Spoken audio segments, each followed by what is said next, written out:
Hello again guys! Welcome to another vlog. Since tapos na yung vlog natin for Christmas, eto na! This is another year na mag-start and let us all welcome 2025. Tumalon-talon ako guys kasi sabi nila tumataas ka daw kapag tumatalon ka New Year. O diba? Aasahan ko yan ah. Walang maraming ganap ngayong gabi so proceed tayo sa umaga.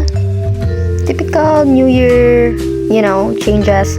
Magpapalit tayo ng decorations na iaayon natin sa theme for the year in which brown ba yun? Or green, diba? Correct me if I'm wrong guys ah. Ayan. Of course, kasama natin dito mag New Year is yung pusa ng Borders. Hello Yabo!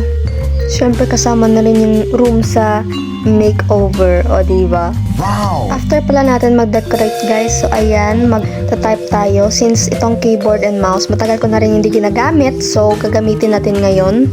I-list down lang natin yung mga bagay na need natin for this year, anong gagawin natin, anong goals natin, and of course, after nun, magpapalit na rin tayo ng kalendaryo, o diba? Salamat Water District!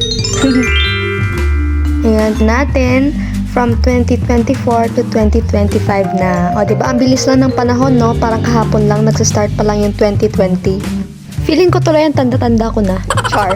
Since time is gold, guys, and life is short, enjoy na natin yung mga bagay na need natin. Ayan, nagpapakabata tayo ngayon.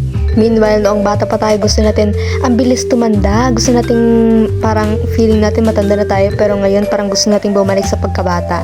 Relate pa kayo dyan, guys? For sure, relate kayo dyan. Sulitin na rin natin tong Christmas tree kasi after nito alam na, school na naman. So kasama natin si partner and kaldag pa, sige. Kasama natin siya guys ngayong New Year, so expect na kasama ko ulit siya buong year. Nakakaumay na guys yung pagmumukha niyan, pero sige lang. And dyan na rin pala guys nagtatapos yung ating vlog kasi tinatamad na ako mag-edit.